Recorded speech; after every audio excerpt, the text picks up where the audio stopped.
Jadilah anak yang jujur, jangan jadi anak yang tukang bohong.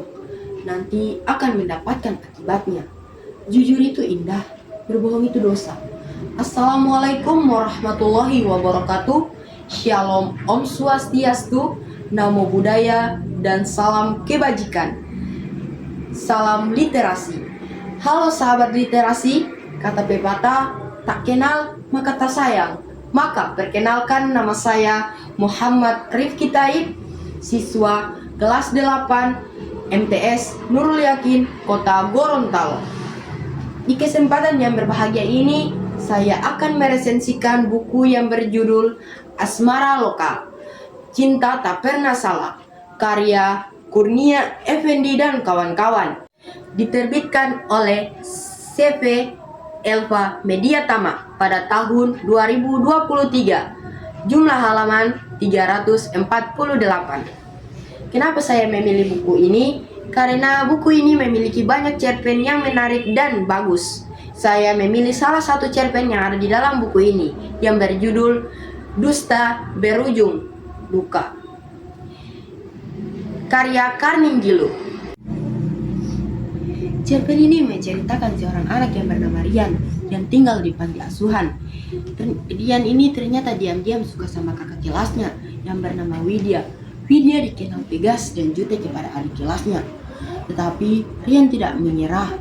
Rian tetap berusaha sampai akhirnya Widya menerima cintanya, tetapi secara sembunyi-sembunyi. Cerpen ini menceritakan seorang anak yang bernama Widya yang ikut ekstrakurikuler pramuka, dan Rian, anak panti asuhan yang ikut ekstrakurikuler pramuka juga. Tetapi Rian menyukai kakak kelasnya yang bernama Widya yang dikenal tegas dan jutek pada adik kelasnya, terutama Rian. Pada akhirnya Rian memberanikan diri untuk mengungkapkan rasa cintanya kepada Widya di taman dekat sekolah. Setelah Widya mengenal sifatnya Rian, akhirnya Widya menerima cintanya, tetapi dengan syarat harus merahasiakan hubungan tersebut karena orang tuanya Widya tidak mengizinkan Widya untuk berpacaran. Di tengah persiapan pramuka untuk memperingati Hari Pahlawan, tidak sengaja anggota pramuka melihat Widya dan Rian bercanda.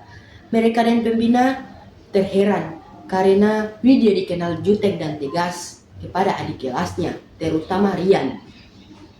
Mereka berdua pun dipanggil oleh pembinanya, dan pembina bertanya kepada mereka.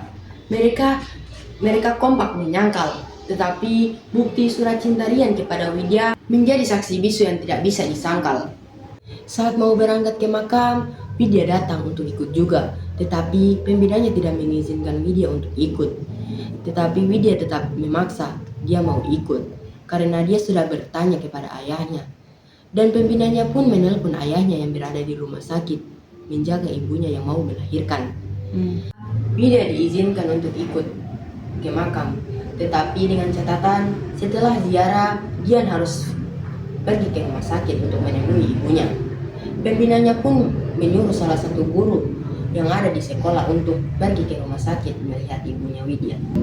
Saat ziarah berlangsung, salah satu guru yang ada di rumah sakit menelpon pembinanya bahwasannya ibu Widya telah meninggal dunia habis melahirkan adiknya. Suasana pun seketika hening. Tetesan air mata jatuh dari mata Widya.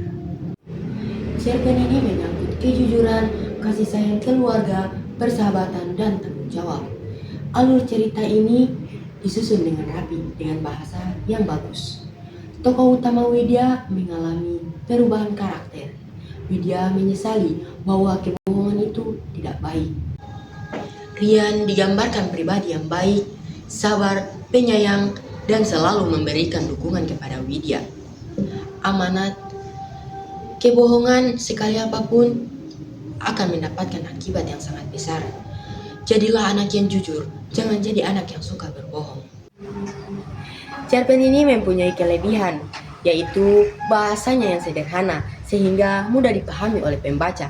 Cerita ini penuh realistis dan penuh nilai moral dan mampu memberikan pelajaran tentang pentingnya menghargai orang tua dan berkata jujur.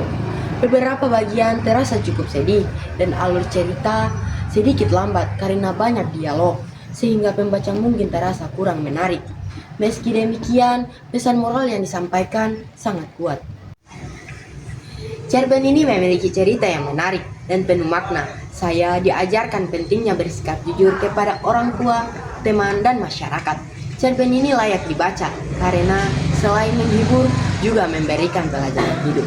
Cerpen yang saya resensikan yang berjudul Dusta Berujung Duka, yang berada di buku antologi cerpen Asmara Loka, Cinta Tak Pernah Salah. Kejujuran adalah nomor 1. Jadilah anak yang jujur dan berbakti kepada kedua orang tua. Kebohongan adalah dosa.